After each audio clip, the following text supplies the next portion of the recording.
Reparação histérica.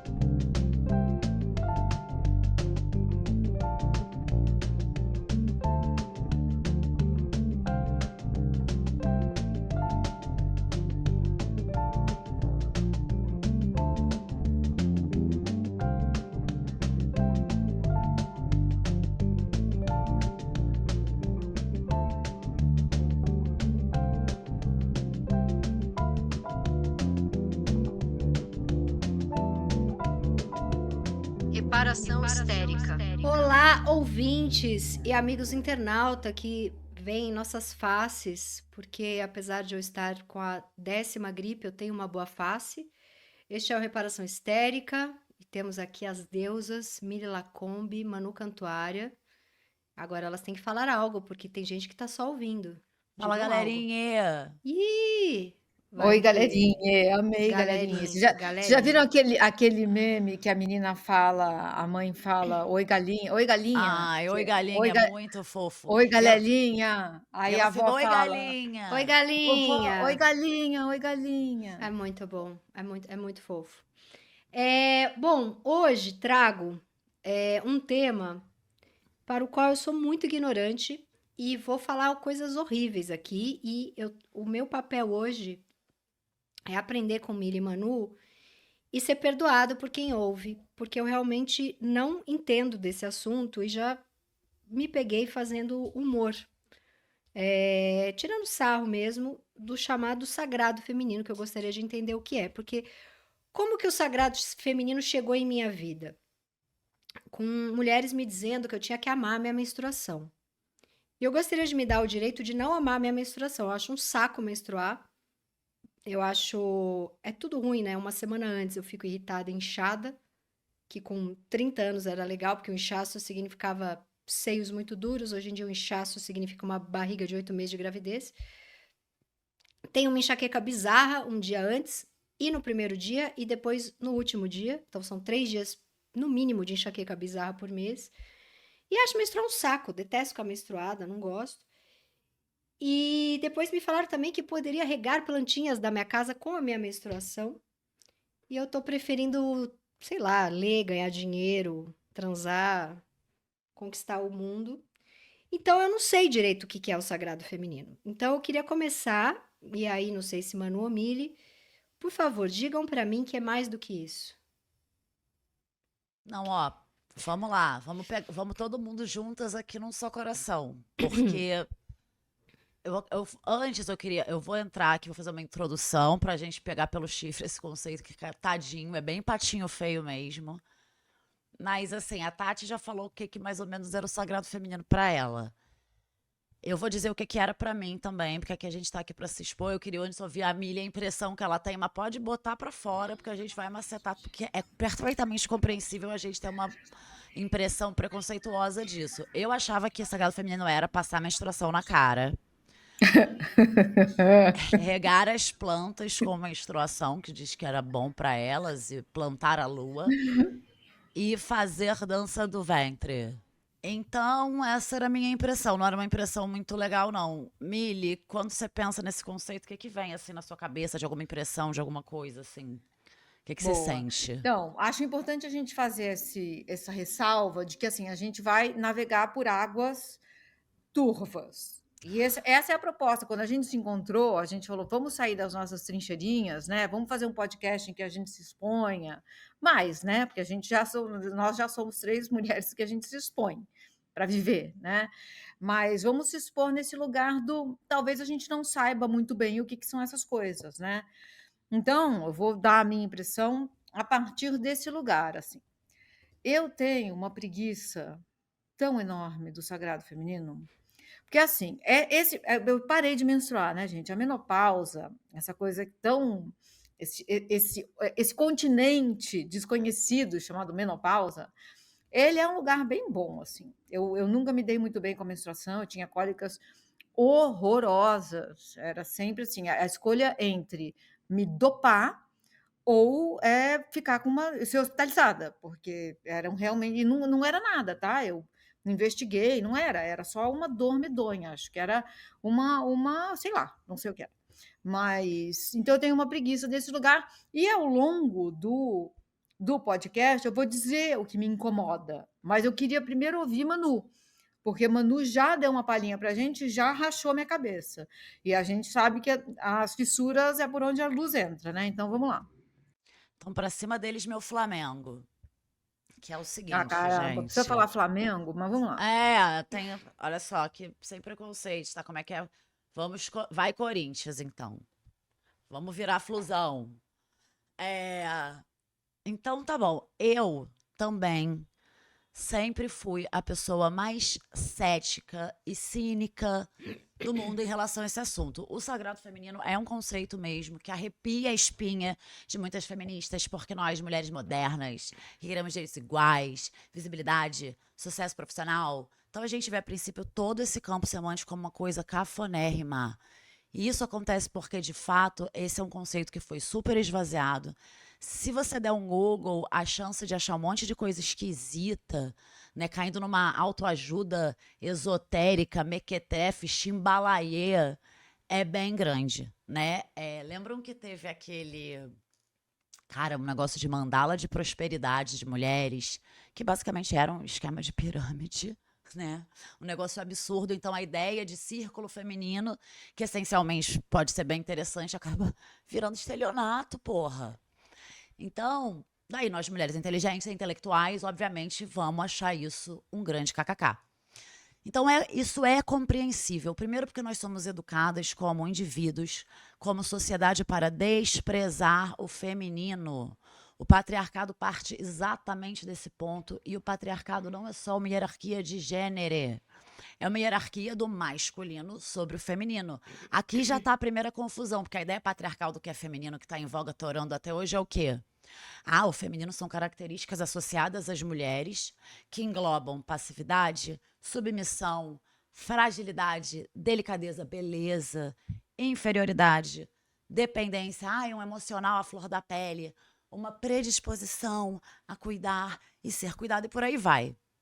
Então, descrever uma mulher feminina, basicamente, é descrever a Michelle Bolsonaro. Queremos ser Michelle Bolsonaro? Não queremos. Então, cai num lugar muito absurdo. Aí, unhazinha sempre feita, aí, depilação em dia, sexualidade reprimida, né? Aquela coisa da recatada, porque é a esposa, é a mãe. E é isso que a gente entende como feminino, que é uma ideia moldada pelo olhar masculino. As feministas, então, não querem se identificar com isso e com toda a razão. Então, a grande confusão vem antes do sagrado feminino, porque a gente não tem noção do que é o feminino. Então, agora a gente precisa resgatar este feminino que foi distorcido ao longo do patriarcado durante milênios, né? Porque o feminino nem sempre foi visto dessa maneira. Ok, então, feminino, para além de gênero, dentro de uma perspectiva simbólica, histórica, cultural, né? Que ultrapassa essa coisa de mulheres são de Vênus, homens são de Marte, é pra lá que eu vou. É o seguinte, podemos pegar aí diversas linhas de pensamento, cara. Eu vou fazer essa introdução para a professora Helena e depois a gente vai voar. Mas só pra gente fazer um trabalho de base aqui. Então, por exemplo, para psicologia analítica do Jung, que eu sou cadelinha do Jung, tá, gente? Eu botaria a coleira que nem a Luma botou do Ike, eu botaria do Jung, não tô nem aí pra nada. Então, Jung estudou muito os povos primitivos para mapear a psique humana. Para ele, o feminino é um princípio psíquico presente em todos os seres humanos. Então, parte da nossa psique do feminino é a parte ligada à intuição, à sensibilidade, à reflexão, à receptividade, ao vínculo com o nosso corpo, que é aí que o negócio vai torar, com a natureza, com os ciclos naturais, com a criação, com a criatividade, por aí vai. Beleza, aí tá o taoísmo, que é a tradição lá chinesa milenar. Também tem yin e yang, que são essas polaridades complementares, que se não tiver em equilíbrio, o indivíduo, a sociedade, né, sucumbe, é bem ruim. Aí, mais o que tem de... Tantra, filosofia indiana também tem esses dois princípios, integrar o Shakti e o Shiva. Aí na Kabbalah também tem esses dois pilares lá na Árvore da Vida. Neurociência, né, psicologia evolutiva também fala desses dois hemisférios do cérebro. É uma coisa que é meio mal interpretada, volta e meia cai no estereótipo, mas que no geral oferece uma comprovação científica de que existem padrões de cognição associados a esses conceitos amplos de masculino e feminino. Tá? E assim, a gente vive em uma cultura que cultua o masculino. É o sagrado masculino que está na moda hoje em dia, e não só hoje em dia, há 5 anos mais ou menos, que é o tempo de vida aí do nosso papo patriarcado. Nisso a gente vê a razão, né, que é associada ao princípio masculino, como superior à emoção, né, que é associada ao princípio feminino. O intelecto é considerado superior à intuição. A mente a gente vê como superior ao corpo. Um precisa controlar o outro. É uma hierarquia, não é uma relação de complementariedade, de oposição. É de dominação de um sobre o outro. Então, os valores que norteiam a nossa sociedade, a nossa cultura, são masculinos. A competitividade, a força, a dominação, a ação. E dentro disso tudo, que diz respeito ao feminino, é visto como uma fragilidade, tá? E não como um poder. Daí agora sim chegamos no sagrado feminino, que basicamente é um conjunto de saberes ancestrais que cultuam o feminino, que veem esses aspectos como sagrados. Antes do patriarcado começar a torar ali na Idade do Bronze, existiam essas civilizações que cultuavam deusas, que a sexualidade feminina era vista como sagrada, que eram culturas muito atentas aos ciclos femininos, aos ciclos da natureza, porque elas dependiam da natureza para sobreviver. Então eles viviam em conexão com a natureza, né? Cultura e natureza eram valores complementares. Hoje em dia não, hoje em dia a natureza é inferior, é algo que tem que ser controlado, explorado, dominado pela cultura e pela civilização. Então essa associação da mulher com a natureza, gente, é a base do patriarcado. Foi todo mundo rebaixado no mesmo bolo. E aí eu queria jogar para ouvir vocês sobre a relação que a gente tem com o nosso corpo. Eu acho que menstruação é uma aba maravilhosa que a gente vai ter que abrir, não vai ter jeito. Mas eu tô tentando pegar da base pra gente ir, né, pensando os assuntos infinitos que isso engloba. Mas o culto ao corpo feminino que a gente tem hoje é quase o oposto do que era, né? O corpo feminino é sujo, ele precisa ser higienizado, ele precisa ser medicado, ele precisa ser padronizado pro olhar masculino. Então a gente se olha no espelho e só vê defeito, né? Nunca tá bom. Isso acontece muito, né? Isso acontece muito das mulheres adoecerem por causa disso, né? Adoece a sociedade como um todo, inclusive. Essa desconexão com o feminino causa um desequilíbrio muito grande. E aí é um consenso científico que as mulheres adoecem mais que os homens em muitos aspectos, especialmente em termos de doença mental e doenças específicas do sexo feminino, como a endometriose. Daí olha o pulo do gato, gente, que aí eu vou lançar essa e jogo para vocês. Porque esse dado, assim, o índice de mortalidade dos homens é maior, né? A taxa de mortalidade porque eles aprontam, né? Mas esse dado das mulheres que adoecem mais, ele foi usado durante muito tempo para consolidar o mito do sexo frágil, né? Mas isso não tem a ver com a fragilidade do corpo feminino. Isso tem a ver com a fragilidade do nosso sistema. O corpo feminino se rebela. A nossa consciência mental pode até tentar se adequar a esses valores. Não, eu vou trabalhar, eu vou não sei o quê, eu vou ser esposa, eu vou... Uma mulher pode até acreditar neles, mas o corpo dela não se submete a essa repressão sexual, psicológica, física, né? Enfim, por isso que a gente somatiza tudo isso. Então, eu O queria ouvir vocês. o nascimento da psicanálise é justamente porque o corpo da mulher se rebela, né? Não existiria a psicanálise se não existissem as histéricas, as mulheres. Se hoje em dia a gente tem as histerias modernas, né? Fibromialgia. Eu fui diagnosticada com fibromialgia, mas eu não sei se eu acredito muito nesse diagnóstico, porque a real é que a medicina não sabe o que fazer com tanta mulher com dor. As mulheres estão com muitas dores. Eu acabei de ter aprovado, tem uma plataforma que chama Aquarius.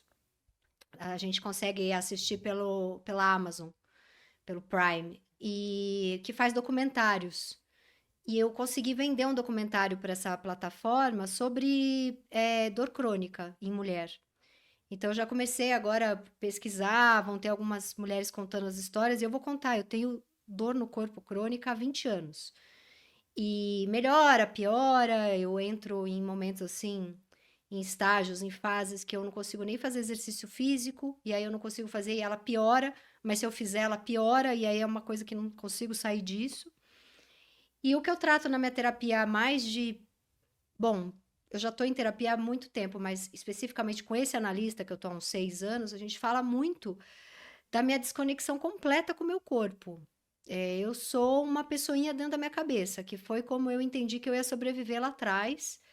E aí eu fui esquecendo completamente do meu corpo.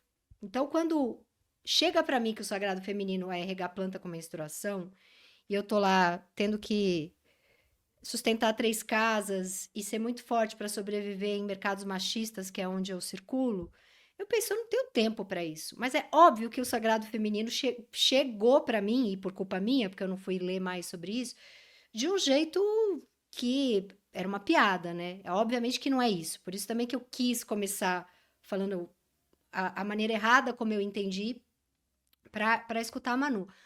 Mas eu já falei em outro episódio também de como foi uma experiência quase psicótica a gravidez para mim, porque eu não sei me conectar com o meu corpo. E a gravidez é muito corpo. E é muito feminina a gravidez, né?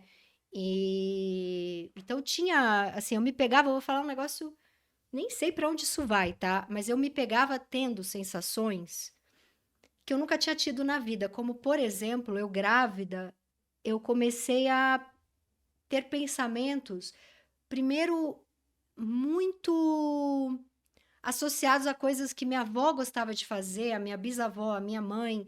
Então eu me pegava assim, será que é gostoso costurar? Será que é gostoso fazer uma meia para criança?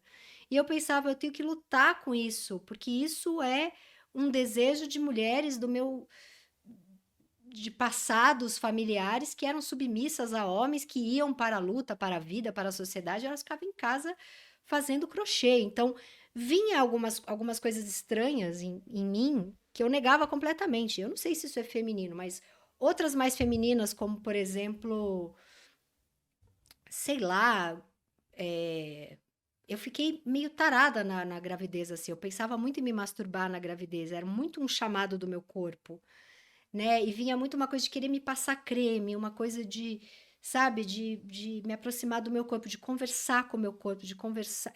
Foi muito esquisito o chamado da natureza na minha gravidez, assim. E eu achei bonito quando a Manu associou esse chamado da natureza com a feminilidade. Acho que tem alguma chave aí. É, mas eu acho muito lindo que a psicanálise ela começa por conversões no corpo, por aquelas mulheres que ficavam surdas, cegas, entortavam o braço, era uma coisa no corpo, se entortavam toda, e aí os neurologistas não sabiam o que era aquilo e precisou nascer a psicanálise para entender que a histeria era um corpo que não ia se calar diante de uma vida sem prazer, sem desejo, né? Mas o que eu acho mais interessante, porque me pega no mental, é que, na real, a psicanálise só surge quando uma mulher fala para o Freud calar a boca e ouvir ela. Né? Porque ele achava que até então ele achava que a psicanálise era, sei lá, uma observação desse corpo torto. E ele não deixava a mulher falar. E quando ela falou cala a boca e me ouve, ele fala: ah, a psicanálise é a escuta dessas mulheres, né? E aí eu fico achando que a mulher falar o que ela está sentindo é a mente. Então eu sou muito apegada a tudo que é o histórico do mental. E, e eu tenho uma coisa interessante assim com momentos da minha vida em que eu fui para encontros de dança com mulheres, encontros femininos da dança, porque eu estava na merda, alguma amiga minha me levou. Chega lá, baixa um cinismo em mim, uma ironia. O que que é esse monte de mulher dançando para a lua, consagrando não sei o quê, pão da. A real é que eu tô ali me sentindo muito bem, mas a minha ironia não para um segundo. Entendeu? O meu mental grita e fala, ô, coisinha idiota isso aqui, sabe? Não sei, Mili, vai você um pouco agora que eu tô aqui imersa em meus preconceitos. Então, eu tenho algumas questões. A primeira, eu acho que esse lugar do sagrado feminino, ele flerta com a transfobia. Então, acho que a gente precisa ter muito cuidado, porque, né, eu acho que o útero, toda essa genitalização, ela é o que as feministas radicais usam para dizer, então tá, então é isso aí, e mulher trans não entra nesse rolê nosso aqui. Isso me incomoda muito. Então, tem esse aspecto. O segundo aspecto é que todo o problema, e eu concordo com tudo que a Manu falou, e eu também sou cadelinha do Jung, tá? Cadelinha, Todas. é isso, somos todas. Eu não Cadelinhas sou, do não. Jung. Aquela. Eu não consegui. Eu ainda não. Eu tô muito Freud aí, Lacan. Eu não consegui, mas um dia eu vou me abrir para Jung. Então, como cadelinha do Jung, eu fico pensando que todo problema das nossas vidas é que a gente é tratado como uma subcategoria. Mulher é uma subcategoria. A categoria principal é homem. O mundo, eles são o sujeito universal. A gente está abaixo. Quando entra o sagrado feminino nesse rolê, joga a gente para o endeusamento. Então a gente sai de sub para hiper. A gente cruza a fronteira do humano. Não passamos pelo humano. Não montamos acampamento no humano. E assim, eu entendo que a luta feminista não é para colocar a gente acima de nada. É uma luta para colocar a gente assim, tratem-me como uma pessoa, me deem os direitos dessa pessoa homem, eu quero os mesmos direitos. É só isso que eu quero, né? Eu falei que eram 3, né? Então eu falei do risco da gente cometer ou naturalizar ou legitimar a transfobia, e esse negócio do eu não quero, eu quero só ser humano, sabe? Humana. Eu não quero transcender nada, eu não quero ir para o endeusamento. E o terceiro, gente, tinha um terceiro. Quer falar, Manu? Fala que eu estou vendo aí você gesticulando. Eu vou pensar no Não, terceiro, porque vou lembrar.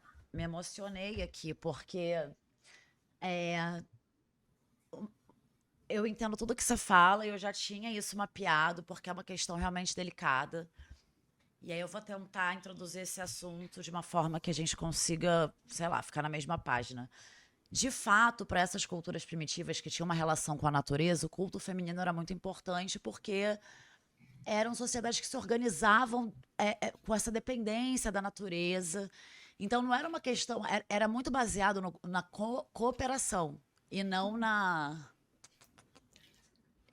competição, né? Que é uma coisa, não tinha aquela coisa de, eram culturas pacíficas. E aí vamos entrar nessa questão aí da materialidade do corpo, tá? Que é onde o bicho pega. Que assim, e que é muito doido, porque a gente pensa em endeusamento e é humanização, é um aterramento muito grande. O que eu acho muito lindo dessas culturas e desses ritos matriarcais, é porque assim, era matrilinear. Então, é porque não tinha teste de DNA na época. E como esses rituais pagãos todo mundo transava, você só as famílias eram organizadas pela mãe. Você não tinha como saber quem era o pai. Né? Então não era uma questão de é homem. Não era. Mas então, como essas culturas elas dependiam da natureza para sobreviver, a fertilidade, a capacidade de uma mulher de gerar vida, era um motivo, sim, de adoração para esse pessoal, e a sexualidade era sagrada. Então, um conceito muito chavoso aqui pra gente é a questão da materialidade do corpo. Então, o corpo era visto como sagrado. Os rituais pagãos, eles tinham atos sexuais incorporados ali no meio. Era um povo animadíssimo, né? E era tudo muito distante do moralismo religioso que a gente conhece hoje. E aí, o que a gente faz hoje? A gente nega a materialidade do corpo, né? A gente nega o fato que a gente vai morrer, a gente reprime a nossa sexualidade. E o feminino está associado à matéria e o masculino ao espírito. Então fica a gente tem essa pira de ascensão, de negar o corpo é profano. Aí Maria, né, que é o culto ao feminino, que encampa esse culto ao feminino hoje, nem transa pra ter o baby Jesus, porque transar é feio. Então a nossa cultura vê esse corpo nesse lugar sujo mesmo, né? Os impulsos do corpo como uma ameaça à ordem e ao progresso. Né? Não estou nem falando só da religião cristã, judaica, islâmica, né? Mas a ciência também tem um vetor aí bem opressor nesse sentido. E isso não significa que a gente precise negar a ciência ou invalidar essas religiões. Tudo que é do humano tem luz e sombra. E o sagrado feminino, inclusive, se baseia todo nesse conceito. Quando você tem a representação da deusa, que ela tem uma faceta luminosa e uma sombria, é uma perspectiva muito humana. Não tem um deus e um diabo. As religiões pré-patriarcais, aí entra Yorubá, Hindu, né, egípcia, não tinha essa figura que personificava o mal, né? Mas aí, ou seja, é muito humano. Mas aí, voltando para essa coisa da materialidade do corpo, você vê os artigos religiosos dessas culturas, né, arqueológicos, e era falo para tudo que é lado, era peito, era vulva, era bunda. Aí tem essa questão sensível, que você falou da genitalização, né, que a gente chama de um aspecto meio biologizante do sagrado feminino, que é quando a coisa vai para a benção do útero, ai, meu útero, não sei o quê. Ah, então, peraí, quer dizer que não tem útero, quem não tem útero não é contemplado? Nananina. Primeiro porque existem registros, já naquela época, de que as sacerdotisas, né, que tinham sacerdotisas que, da perspectiva biológica, eram do sexo masculino e se vestiam como mulheres e tudo certo. Segundo, porque o falo também era sagrado. A partir do momento que eles entenderam que o falo tinha parte na concepção, vem todo mundo. E aí eu fiquei lembrando de uma vez que me veio essa coisa da maternidade na cabeça, que eu encontrei uma amiga minha, parceira de trabalho, gênia, a Amara Moira. Amara Moira. Ela é Que é Maravilhosa. ela é tudo, né? E ela tava lançando na época o último livro dela, que o título é Neca. E a gente ficou rindo, falando assim, sua neca tá na boca do povo e pra lá, e rindo disso. E isso é materialidade do corpo. Você não precisa negar o seu corpo, ele é seu, ele é sua fonte de vitalidade, de prazer, ele é o que é, ele é sua fonte de poder, de sabedoria. Então o culto ao feminino engloba tudo isso, entendeu? A gente, às vezes, cai nessa pira de, mas é isso, não é sobre gênero. E tudo isso aí, que a Mili mapeou, também me saltou os olhos no começo. Como é que a gente vai batendo nessa tecla de útero? Mas tem que bater também na tecla de útero que a gente tem. Vamos olhar pra ele, vamos olhar pra Neca também. Sabe? O feminino ele é sobre totalidade, é sobre, assim, você chegar inteiro, sabe?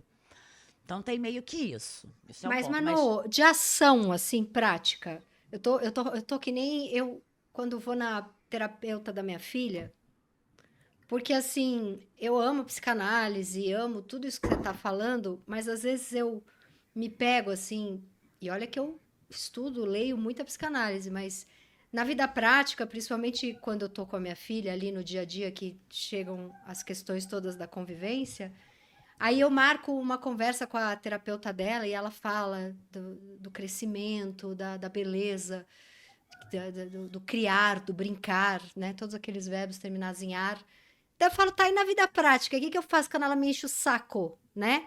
Então, assim, na vida prática, se eu quiser celebrar o meu sagrado feminino, não vou molhar minha plantinha com a menstruação. O que então eu faço? Tá? Eu tô te perguntando isso porque eu vivo hoje uma questão com o meu corpo que é, quando eu paro para pensar nele, eu penso daquela forma doentia que é ter o melhor corpo possível. Isso não é celebrar meu corpo, isso é o tempo inteiro Não. achar que meu corpo Não, não é ao contrário. suficiente, né? Então, assim, ou eu tô trabalhando loucamente, ou eu penso assim, bom, eu preciso fazer mais um check-up, porque eu faço 500 por ano. Ou eu penso assim, preciso aumentar 3 vezes por semana a musculação, não está adiantando, porque eu não estou ficando igual a fulana. Então, eu vou agora marcar um nutrólogo, eu vou aumentar o whey protein, eu vou e não sei o quê, e ao mesmo tempo eu tenho uma preguiça desgraçada disso, mas aí a medicina me diz que os médicos, né, e médicos mesmo, não é um papinho de internet, a minha endocrinologista me fala, você está com sarcopenia, se você não fizer musculação todos os dias e tomar a creatina, o sarcoplex, o whey protein todo dia, pode ser que você seja uma senhora de 80 anos que vai precisar de ajuda para levantar de uma cadeira. Então, isso tudo foi me deixando louca, agora eu faço 46 anos na semana que vem. Eu comecei a pirar com isso, e eu comecei a fazer ginástica todo santo dia, eu virei a louca vai no nutrólogo, virei a louca da biopedância, peguei uma biopedância minha de 2 anos atrás, fui comparar com uma de agora, ela tá igual. Eu entrei em desespero, porque eu falei, e tudo que eu fiz em 2 anos? Levei para minha endocrinologista, ela falou, não, mas tá ótimo, uma pessoa que na sua idade que mantém a saúde igual, a biopedância igual, significa que aos 46 anos você tá mandando bem. Mas o desespero de ficar andando na minha agenda com uma biopedância. Eu não acho que isso eu estou celebrando meu sagrado feminino. Isso aí eu estou celebrando alguma bombada do Instagram que me deixou louca, entendeu? O que eu faço hoje? E mais uma coisa que eu queria falar. Eu fiquei rindo até dessa parte mais simplória do que seria o sagrado feminino. Mas você sabe que eu comecei já há um tempo a usar a calcinha de menstruação em vez de usar mods, né? Até por uma questão ecológica também. E eu viciei na calcinha de menstruação porque ela me mostra exatamente o que é a minha menstruação. Porque aquela coisa de arrancar o mods e ir jogando fora o dia inteiro, eu nem sabia que dia do ciclo eu tava, eu nem sabia quanto que vem de menstruação num dia. A calcinha, na hora que você lava ela no banho, você tem um contato com o que é a tua menstruação. Então eu sei que no primeiro dia sai tanto de sangue na hora que eu tô lavando no chuveiro. No segundo dia, eu sei que sai tanto de sangue. No primeiro dia, eu sei que tem um cheiro de ferro. No segundo dia, eu sei que tem um cheiro. E eu não acho que tem que ser nojento o que eu tô falando. Até porque usar a calcinha me fez entrar em contato com a minha menstruação. Então, mesmo essa pira do que seria mais simplório, isso também tem uma beleza aí. Porque eu entrei em contato com a minha menstruação por causa da calcinha, entendeu? E eu comecei a achar interessante. Eu uso por 4 dias, então meu ciclo dura 4 dias. No primeiro dia é assim, assim o meu sangue, no segundo é assim, assim. E aí deixa de ser aquela coisa que você, ai que nojo, descarta o mods e joga longe, sabe? Não sei, essa calcinha me ensinou algo sobre, nem que seja uma coisa, meditação de você lavar uma calcinha menstruada, entendeu? Então, mas posso falar uma coisa, ouvindo você falar? Eu acho assim, a gente está falando dessa sacralização como uma correção de alguma coisa que a gente aprendeu e que sempre fez muito mal para a gente. Os nossos corpos sempre foram profanizados. Então, a menstruação sempre foi associada à sujeira. Tem muito homem que não transa com mulher menstruada, né? Nas propagandas, o sangue é azul. Eles colocam lá aquele absorvente com um líquido azul. Tipo, o vermelho não existe. O vermelho é um sangue, é um negócio. E não é.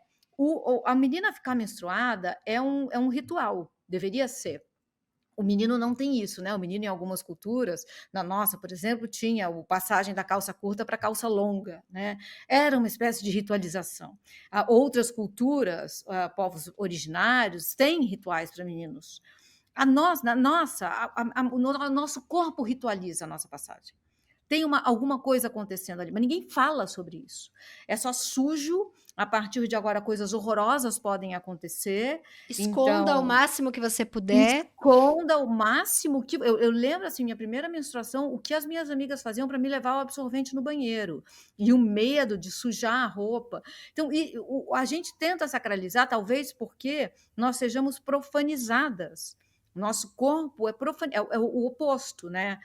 O meu medo com essa sacralização, e eu entendo tudo isso, tá, gente? Eu estou concordando com tudo, mas assim, eu tenho medo porque isso aproxima a gente da natureza. E a nossa aproximação da natureza, a mulher selvagem, mulher é natureza, mulher é descontrolada, é tudo o que o machismo usa para afundar a gente. São os mesmos conceitos, só que a gente pega e joga eles do outro lado. Eu acho que tem uma inversão que eu não sei se funciona. Eu seria uma pessoa muito mais feliz se eu tivesse sacralizado o meu corpo desde sempre. Entendo também quando a Manu fala que todos os corpos são sacralizados. Então, existe o pênis feminino e existe o útero masculino. E a gente tem que falar sobre isso. O único órgão sacralizado na nossa cultura é o falo, né? Gente, eu fico vendo esse foguete que os caras estão construindo aí, são pintos metálicos indo para o espaço. Não é possível que precisa ser um pinto, exatamente um pinto metálico subindo para o cosmo, entendeu? Cheio de mulher dentro, assim. Meu Deus, o Joseph Campbell, ele ia, eu acho, que fazer, sabe, pensar coisas mais interessantes, porque um pinto metálico enche de mulher dentro, a noiva do cara, inclusive, vai para a troposfera. Gente, o que isso significa? Que coisa medonha, né? Então, eles sacralizaram, o único órgão capaz de ser sacralizado do corpo deles, e a gente é ensinado a profanizar o nosso corpo, a ter nojo, olhar no espelho e criar repulsa, e a gastar, para ele ficar de um jeito que supostamente é o jeito ideal, mas que a gente nunca chega lá. É o horizonte, a gente corre para ele e não chega, né? Quanto tempo das nossas vidas a gente gastou olhando no espelho e se odiando, gastando, dando lucro para uma indústria que lucra com a nossa insegurança e vendo os caras sacralizarem o próprio pau e construírem foguetes metálicos com formato de pinto. Vai, Manu. Cara, vamos lá. Então, mas isso que a Mili falou é fundamental, porque quando a gente aqui está destrinchando polaridades simbólicas que foram deturpadas pela ideologia patriarcal. Então, quando a gente diz se aproximar da natureza, é ser vista como descontrolada, como incivilizada, como primitiva. É exatamente isso, se baseia nisso, é um pensamento essencialmente colonialista, inclusive. É como foram vistos os povos africanos, isso aí está os indígenas. Então, os sistemas de opressão, se você for cavando, a base de todos eles é muito parecida, porque todos estão baseados nesses binômios hierárquicos, né? Então, tá associado à natureza não é legal. E aí, em cima do que as duas estão falando, assim, e desse questionamento da Tati, claro que existem práticas que colocam a gente em contato com o nosso corpo, mas o que está sempre o que é a parte mais superficial? É o pensamento, é a nossa consciência. Aí começar a investigar corpo, o buraco é mais embaixo. Então, primeiro esse convite mesmo, a gente olhar para isso, porque é muito vantajoso para o patriarcado que a gente não tenha consciência de como era o mundo antes dele, que a gente não tenha interesse, que a gente tenha desprezo, que a gente ache cafona. Porque, de novo, dentro dessas polaridades simbólicas, o feminino é a ancestralidade e o masculino é o avanço, é o progresso. Então, de um lado, o passado, a voinha, os saberes de vovó, e do outro, o futuro. E a gente já falou isso aqui, né? Uma árvore sem raiz não para em pé. Né? Como é que é aquela frase? Um povo sem memória, um povo sem história, sem futuro, enfim. E tem um gaslighting histórico, inclusive, porque muitos antropólogos negam essas civilizações matriarcais. Alguns até chamam de utopia neolítica feminista, sendo que existem registros de sobra que comprovam que essas culturas existiam bota aí uns 30 mil anos. 30 mil anos. Mas é pré-história, então não interessa. A gente vê os povos primitivos, né, como uma coisa meio uga-buga. De novo, é um pensamento essencialmente colonialista, né? E o patriarcado precisa disso. Ele precisa ser visto como natural, como sempre foi assim, né, para a gente se submeter a ele. Então, já que a gente está pegando aqui por exemplo, essa questão da representação da deusa, que a gente fala, ai, essa mulher que fala graças a Deus aí, será que eu vou virar essa mulher? A gente fica meio assim. Ela foi. Exatamente. Eu quero ser o cara que ganha dinheiro e tem poder, ou eu quero ser como a minha bisavó que sabia coisas sobre chás que curam? Eu tenho eu nego isso. Eu falo, não, que mané chá que cura? Eu quero ganhar a grana do Elon Musk e não ser fascista que nem ele. Só que, provavelmente, para você ganhar a grana do Elon Musk, você tem que ser fascista. Então, é confuso. Mas sem na nossa dúvida. cabeça, ou a gente tem que ser a louca do sagrado feminino, que usa colar de pedra, mora em São Pedro da Aldeia, entendeu? Ou a gente tem que ser... Enterra a menstruação. Fica plantando, consagrando, não sei o quê. Ou a gente tem que ser CEO da Claire Underwood, do House of Cards. Né? A gente não... Assim, a gente tem que entender que a gente pode integrar Manu, tô entendendo. tudo, né? Porque, assim... Essa representação dessa deusa, ela foi a representação feminina mais poderosa da humanidade. A gente fala assim, Jesus Cristo é o maioral. Mas assim, não tem 30 mil anos de Jesus Cristo, tá? Tem e você vê que quando 2025. Você vê que quando Freud vai falar de algo primitivo, ancestral, ele vai no totem e tabu, ele fala de totem, ele fala de pau. Ele fala de pai e filho, não puxa mulher. Porque essas religiões monoteístas que cultuam o pai, o filho e o Espírito Santo, né, eles chupincaram esse conceito da deusa tríplice, que bombou durante muito mais tempo, que era a deusa baseada nos ciclos femininos da natureza. Era uma representação bem complexa do feminino, porque ela tinha 3, às vezes 4 facetas. Hoje a gente fragmentou isso. Uma mãe não pode ter sexualidade. Né? Uma mãe não pode ser cruel. Não, criaram Maria, né? Criaram Maria para Maria. deixar isso bem claro. Maria nem mãe não tem. virgem, sofre. E esse recorte de 2000 anos é realmente muito curto, porque assim, há registros em cavernas de dezenas de milhares de anos, de deusas. Eram as deusas, porque assim, se tem, gente, assim, vamos pensar com a cabeça da mulher e do homem pré-histórico. Tem uma pessoa que gera e dá à luz. Então, eles criaram as deusas, né? Esse feminino era o sagrado para eles, né? E isso foi sendo apagado com o cristianismo. Então, criaram essa narrativa. Sim, Manu, eu estou entendendo, Manu. Assim, me agrada a ideia de sermos feiticeiras, né? Feiticeires.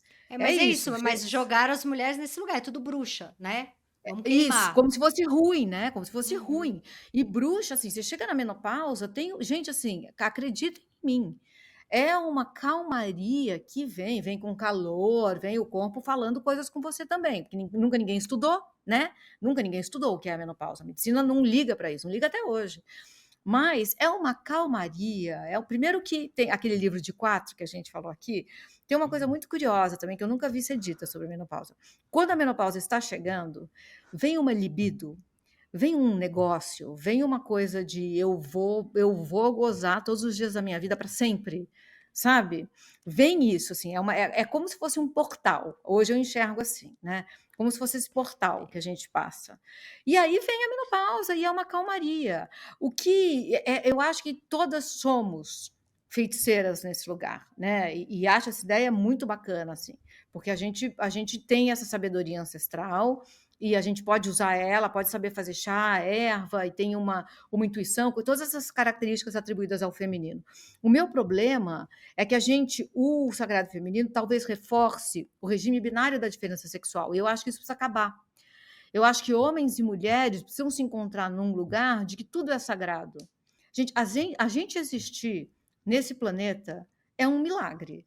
É um milagre que haja uma espécie minimamente consciente, alguns de nós estamos conscientes, outros nem tanto, mas é uma espécie consciente, e a gente vive num planeta que tem vida por todos os lados.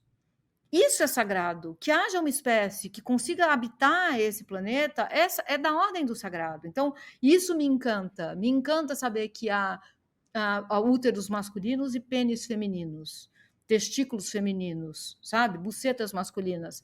Eu gosto dessa mistura. Eu quero acabar com o regime binário da diferença sexual, porque é isso que mata a gente, todos os dias.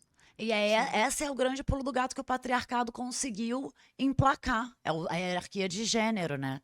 Tanto que, por isso que quando eu fui introduzir sagrado feminino, eu falo, a gente vai ter que voltar, porque antes de botar o sagrado na frente, a gente precisa entender o que é feminino.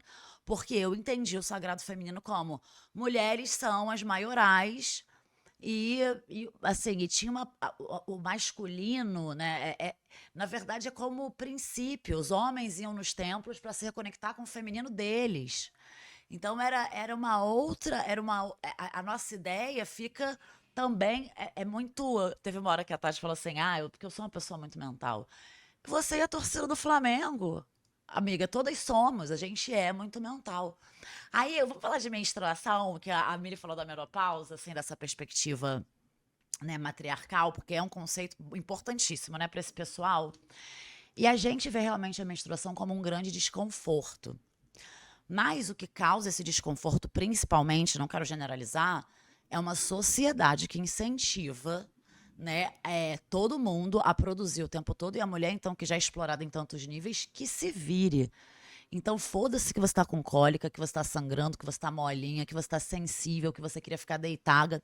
Esturrica aí um OB, esturrica um absorvente bem esturricado. Não deixa vazar, porque vai ser uma tragédia se alguém ver que você está sangrando pela vagina. E vai trabalhar, minha filha, vai trabalhar com um sorriso no rosto, como se nada. Sendo que nessas culturas, e eu fico pensando, né? Se homem ficasse menstruado, ia ter licença menstrual todo mês para os homens, com certeza.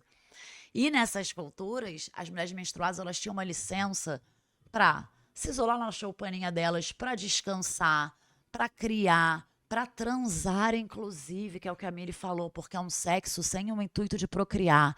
É um sexo inteiramente voltado ao prazer feminino. E era um momento de aprendizado, de autorreflexão, porque assim... Tô um pouco repetitiva com isso, mas assim, o princípio feminino está associado à dor. O parto dói, a mudança dói e o solar, que é o masculino, ao prazer. Não é à toa que a gente ama o princípio masculino, né? O sagrado, tudo que tem a ver com o masculino a gente prefere, mas a dor faz parte da condição humana. Então a mulher estava ali naquela situação, sentindo aquela dorzinha. A reflexão é isso, né? Você tem que parar para refletir. Era um momento de aprendizado, que a mulher ficava mais sensível e podia aprender mais sobre ela mesma. Então tem um conceito muito lindo que é a menstruação como uma maternidade sem filhos. porque era um período que a mulher cuidava de si. Então, a cada ciclo tinha um aprendizado. Por isso que a anciã, que é a anciã e a bruxa, né? Que é o que a gente não gosta. São 3 facetas da mulher. A donzela todo mundo adora, porque ela só pensa em beijar.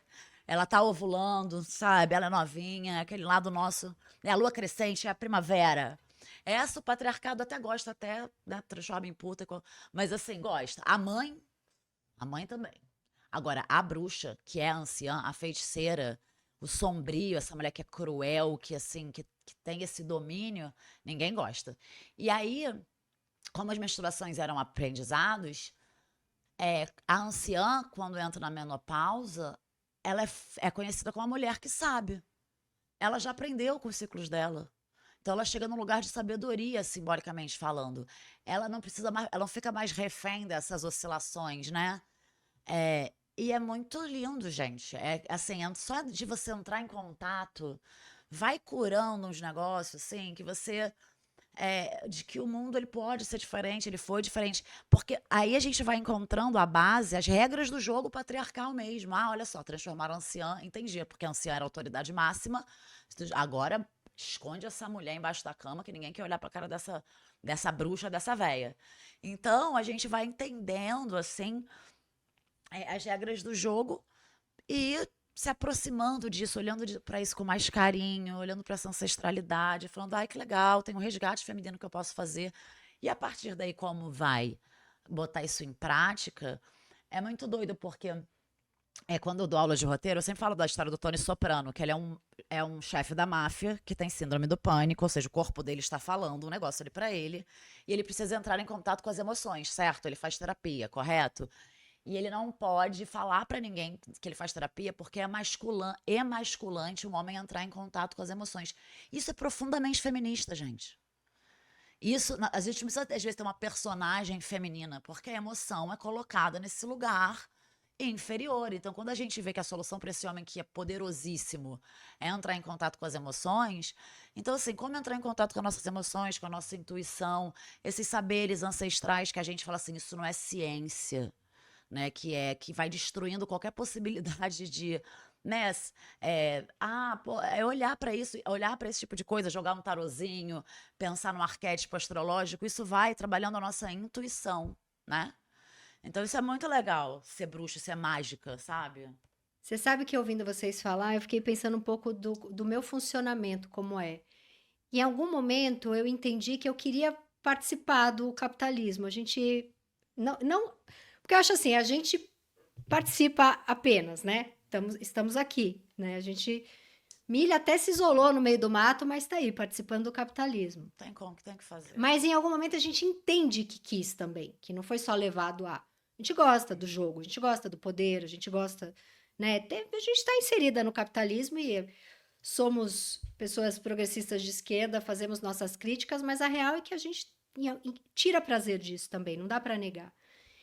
E para fazer parte desse capitalismo da maneira como eu queria, como eu continuo querendo, que era tendo poder, não estando simplesmente ali, mas realmente ganhando dinheiro, fazendo sucesso, vendendo, faço um livro, não quero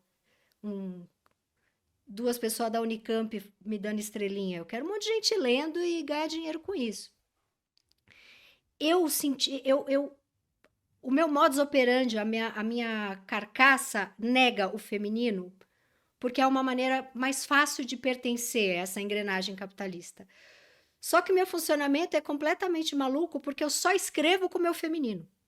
Então eu preciso, porque tudo que eu escrevo é uma investigação minha. Tudo que eu escrevo parte de uma dor, de uma carência, de uma percepção, de uma crítica, tudo que eu escrevo, escrever eu acho que é muito feminino, né? Criar eu acho que é muito feminino. Então, todo o meu trabalho precisa do meu feminino para que depois eu queira transformar isso não só apenas num texto, mas numa forma de que isso me traga reconhecimento, dinheiro e poder, isso explicando de uma forma muito tosca e superficial, que hoje em dia eu entendo que não precisa ser masculino, o poder e o dinheiro, eles podem ser extremamente femininos, né? Mas em algum lugar eu entendi que eu tinha que negar o feminino para conseguir isso. Então eu tenho esse funcionamento meio maluco. E o meu corpo dói muito, eu acho que não é à toa, sabe? Eu acho que a dor do meu corpo é um pouco o resultado dessa briga, de eu precisar muito do meu feminino, mas eu ser um chefe homem que faz assim no meu feminino. Vai mais, escreve mais, vai, vai, vai. Sabe? Eu tenho um chefe masculino dentro da minha cabeça que pega o meu corpo, que vai render coisas criativas femininas e torce até esse corpo doer, sabe? Eu acho que o que machuca o meu feminino é algo masculino em mim. Ouvindo vocês falar, eu preciso levar isso para análise, mas ouvindo vocês falar, eu cheguei a essa conclusão. Mas dito isso, eu queria falar de uma experiência que eu tive uma vez. Teve uma época, na época que não existia ainda o Instagram, que a gente estávamos todas no Facebook, que tinha uma moda que era você ser uma mãe que ia dar à luz e que negava toda a. Você queria fazer o parto humanizado, e que acho super legal que exista, tal, mas assim, você negava hospitais, você negava a necessidade. Você queria fazer ele numa cabaninha no meio do mato, com uma doula. E eu sempre achei isso perigoso pra caramba, mas enfim, faça. Mas a mulher pegava, filmava isso e colocava no Facebook. E eu não entendia, porque era um parto que não podia ter a luz do hospital, o nenê tinha que nascer com a tia-avó dela tocando lá um batuque, pegava a piscininha de plástico do filho mais velho, enchia lá, a mulher paria lá na piscininha de plástico o bebê, ficava lá uns amigos fazendo um ritual. Só que filmava isso e botava no Facebook. E tava uma moda. Eu vi uns 6. Tô lá no meu Facebook lendo notícia, vendo amigos. Daqui a pouco, pá, uma xanona aberta, uma piscina de plástico infantil com 5 litros de sangue. E pá, uma vaginona aberta assim, escancarada, nascendo um nenê, aquela placenta boiando. E eu falava, mano, é assim que vocês querem falar de feminismo? E aquilo me levou. Eu lembro que eu escrevi uma crônica para a Folha que eu fui extremamente xingada. A crônica chamava. Como é que era? Era. Mana, eu não quero ver a sua Xana. Era uma coisa assim. Mana, eu não quero ver a sua Xana. Tinha ali algo da minha trajetória de fazer coisas muito irônicas e bararã, e que eu apanho e vou aprendendo, mas não deixei de fazer coisas irônicas, mas acho que dá para ser menos ofensiva, né? E hoje eu sou menos ofensiva porque eu quero, não porque eu tô jogando o jogo, apenas porque talvez eu tenha amadurecido. Mas, cara, aquilo ali me fazia pensar por que que às vezes o feminismo precisa ir para algo que me soa ridículo, para falar de algo que a Manu, por exemplo, falou de forma linda, que a Mili falou de forma linda. Precisa ser uma piscininha cheia de sangue, com uma placenta boiando, e às 7:30 da manhã, quando eu tô comendo um lanchinho ou olhando meu Facebook, para falar de. Vocês entendem o que eu tô falando? Ou eu tô Entendo. Não, entendo. O que me ocorre dizer é o seguinte: primeiro, que você vai levar uma bronca do bully que você ficou batendo na mesa, porque você se Tá. empolgou. Mas o bully gosta de Depois, mim. depois que eu acho que você tem razão. Mas, ao mesmo tempo, não disseram para a gente como a gente sai desse lugar. Então, a gente tenta por todos os lados sair. Não tem um. Porque depois que a gente já derrubou alguns muros, a gente entende, olha, esse muro foi derrubado por isso, por isso, por isso, mas tem gente se batendo nos muros, sabe? De repente, mandar uma Xana no Facebook com uma banheira de sangue seja uma maneira de chocar, que vai tirar talvez um ou outro tijolinho. Eu odiaria ver também, sabe? Mas eu estou pensando assim, não tem não está escrito vamos sair por aqui. A gente tenta por todos os lados, de todos os jeitos. E às vezes a gente tenta de uma maneira meio espalhafatosa, às vezes meio errada, Eu mas uma hora a gente. recebi várias Xanas. Eu fiquei durante 3 meses, chegava no meu e-mail, no meu WhatsApp, no meu Facebook, as mulheres mandavam para mim, vai aqui a minha buceta para você, sua, sei lá, o que que é? Legal. Você tem nojo de buceta? Aqui vai minha buceta para você. E eu achei isso fantástico. Foi uma conversa importante, entendeu? Eu vi que eu Sei, estava entendi, sendo. Eu vi que eu entendi. estava. Me chamaram de vaginofóbica, né? Eu achei isso faz, sei lá, 10 anos, 12 anos. Eu não faria essa crônica hoje, mas não me arrependo de ter Entendi, feito. entendi, Mas foi entendi. Porque interessante. também é uma maneira de você reagir, é uma coisa que te causou maior Porque o estranhamento, problema né? não é que eu estava vendo uma Xaninha. O problema é que eu estava vendo uma Xana arregaçada, numa banheira cheia de sangue, com uma placenta boiando do lado, 3 tias batendo um batuque ali, e tudo isso filmado. Então era meio falso aquilo. Se você quer fazer um negócio no meio do mato, porque você é contra o hospital, a luz do hospital, você tá pondo no Facebook pra quê? Eu não quero às 7h30 da manhã ver o teu espetáculo da Xana, entendeu? Aquilo me irritava pela falsidade, não pela buceta, entendeu? Entendi, entendi. Sim, eu acho que tem duas camadas, assim, te ouvindo que me incomodam, que é a hiperexposição, porque é um momento íntimo, é isso, é um portal ali, e aí você jogar aquilo no Facebook é esquisito, isso tem bastante a ver com Muito. essa loucura. E a segunda é um extremismo que, assim, ai, legal, vou honrar meus ancestrais, o corpo sabe parir, nananana. Mas, gente, também existe medicina hoje, tecnologia. A gente não tá há Mano, 20 você mil tem um anos problema, atrás. você tem um problema no parto, você tá no meio Então, do assim, mato. é sobre integrar tudo, sabe? Não é É. sobre ir para um extremo. E aí eu fiquei pensando aqui, porque eu fico imaginando quem tá ouvindo a gente, né? Porque o sagrado feminino ele esbarra logo num lugar de religião, né? Esoterismo. E aí quem tá ouvindo pode dizer, ah, mas eu não acredito em religião, que eu sou ateia, meu cu, inclusive, é laico. Tá, nosso cu é laico, o cu de todas aqui é laico, tudo certo. Mas para mim, sagrado feminino é sobre uma perspectiva histórica, cultural. A gente está falando de história da humanidade. Mesmo o nosso cu sendo laico, em que ano estamos? 2025 depois de Cristo. A gente conta o tempo baseado numa religião patriarcal. Na nossa bandeirinha do Brasil está lá escrito ordem e progresso. 2 valores também associados ao masculino e ao feminino, associado ao caos, à mudança, né? Mulher de fases, né? Aos ciclos. E o masculino, a ordem, a estabilidade. Nosso ex-presidente, que até anteontem estava lá no poder, tinha o bordão dele, Deus acima de todos, de tudo. E uma persona e um governo todo baseado, né, nessa masculinidade tóxica. Gente, Então, a gente tá gravando isso 2 dias depois que um papa morreu, né? E a gente vê o que é a igreja. É homem, homem, homem, homem, homem, homem. Mulher entra lá para limpar banheiro, esfregar o mármore, servir. É isso, assim, era um papa fofo. Era um papa fofo, era um papa reformista, era um papa que falou coisas que a gente precisava ouvir. Mas é sim. essa igreja, assim, é uma Sim. reprodução do machismo, da misoginia em grau máximo. E aí eu vou jogar aqui uma polêmica, tá? Porque eu acho que. Agora, com 57 Não, minutos de é programa. pra fechar, é pra pessoa ir lá, botar a cabeça na fronha e dormir com essa, que é.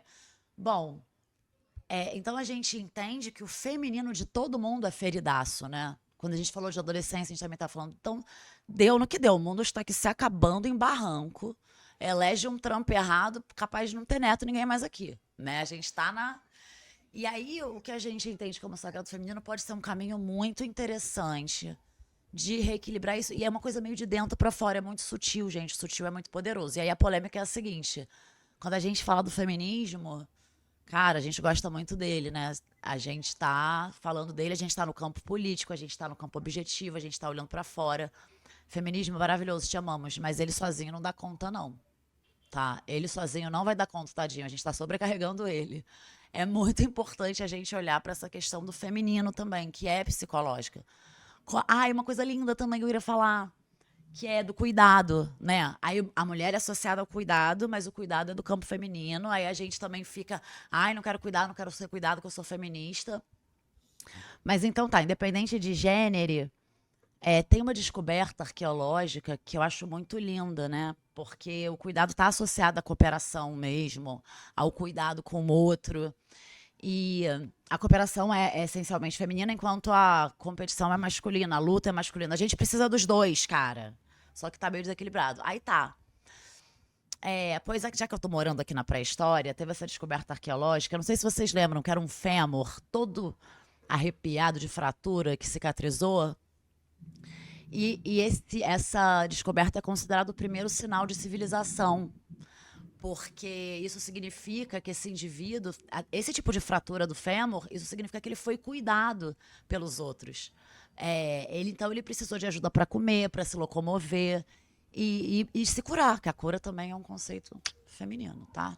Não quero Cara, tirar achei onda isso nem nada. tão. Não é Acho isso lindo o lindo, é cuidado lindo. inaugurando a civilização e É dizer que o lindo feminino é mesmo. incivilizado, que o feminino é. Não, eu amei isso, porque quando você falou o feminismo não vai dar conta, eu achei que você ia levantar aquela polêmica, vamos trazer os homens, mas você falou não, vamos trazer o feminino. Eu achei isso maravilhoso, maravilhoso.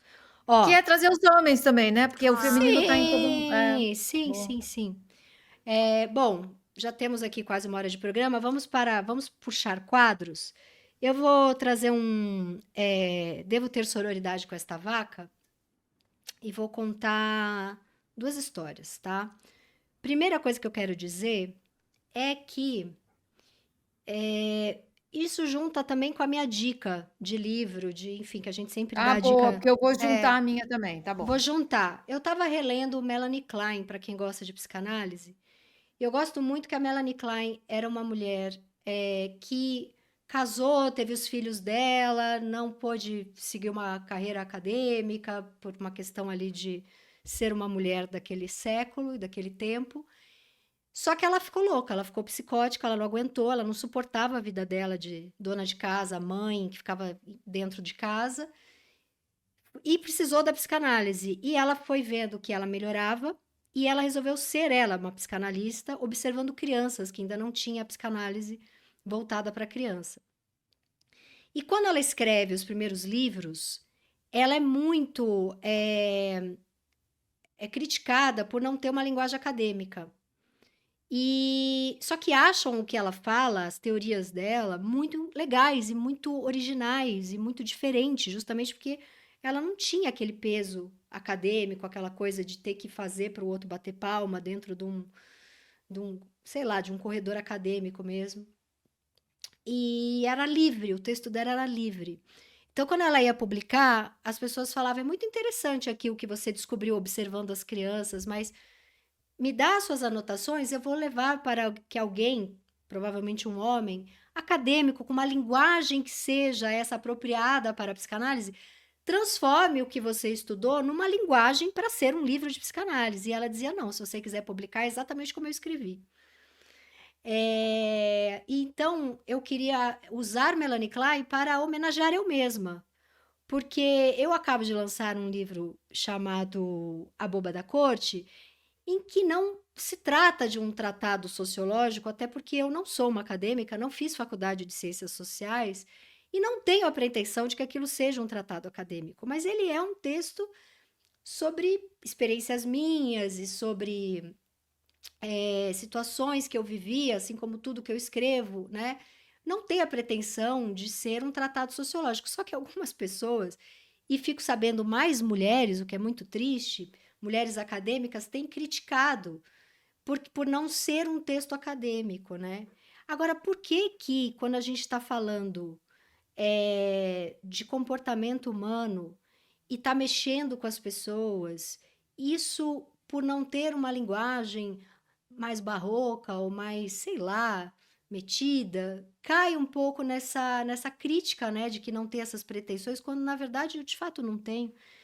Então, eu queria dizer que para mim é muito difícil ter sororidade com uma mulher que simplesmente me destrói uma outra mulher, porque acha que por eu estar tocando em temas que deveriam ser tocados com mais profundidade por alguém acadêmico, estudante da área de ciências sociais, eu não deveria ter o meu lugar de falar das coisas, né, de comportamentos sociais, de como foi ter ascendido de classe social. Eu não posso falar sobre isso uma vez que eu não tenho embasamento acadêmico. Então, fica difícil ter sororidade com esta mana vaca. E um beijo, eu não sei um nome específico, chegam para mim que tem esses comentários. Então, um beijo para Melanie Klein, é isso. Então, eu vou emendar aqui com a minha. Vou começar pela dica.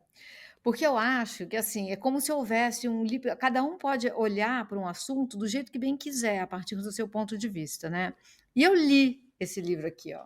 É o Eu meu. li. Yes! Yeah, mesmo tema. Então, pra gente não combina dicas, tá? Essa é a minha dica.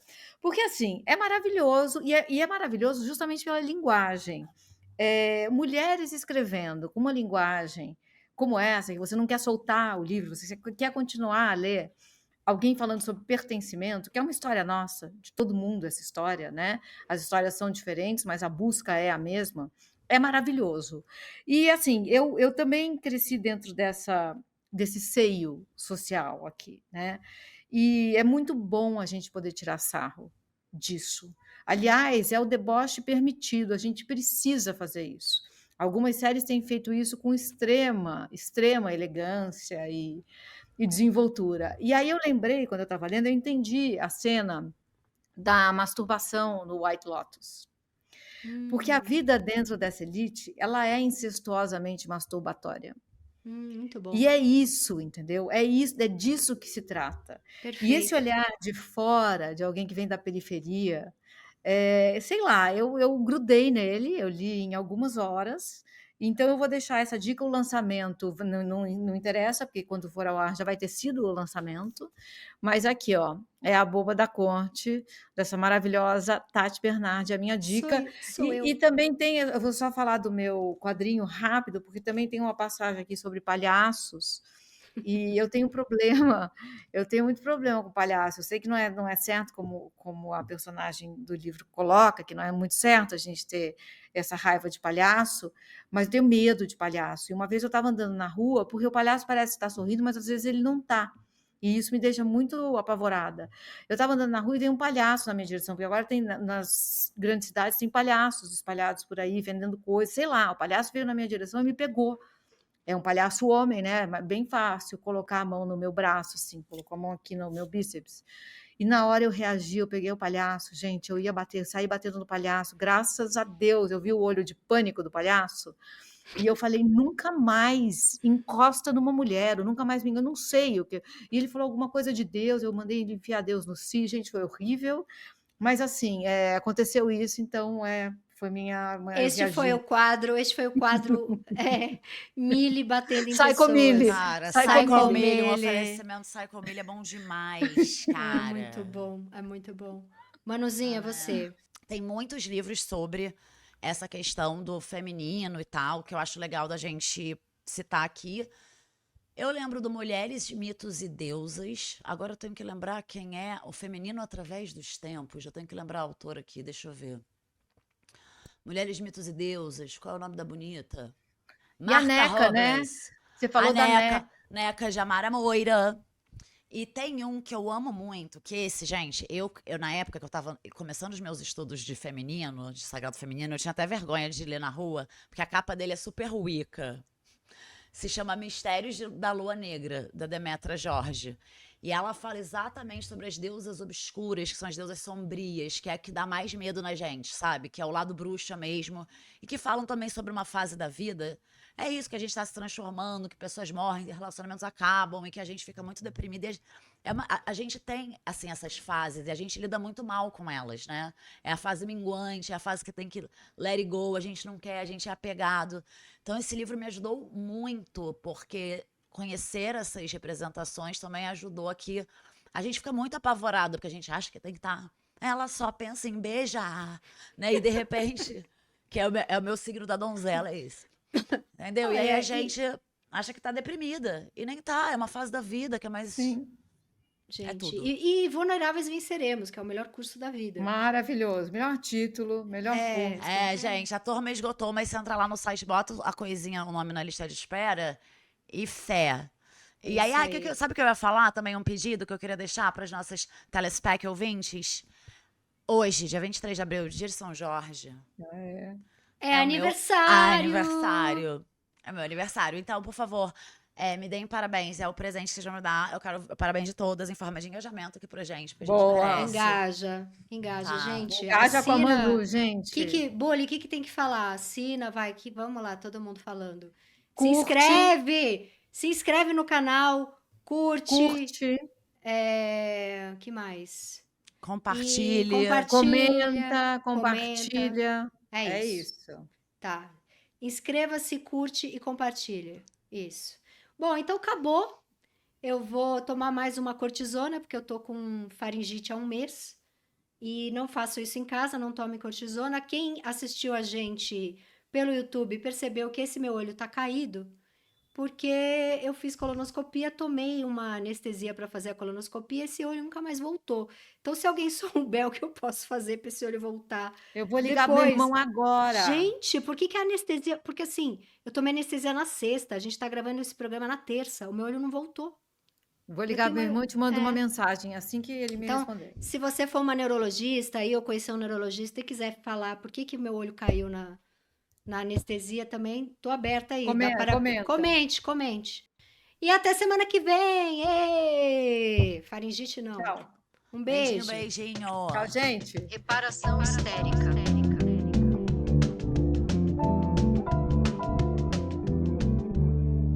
Reparação histérica.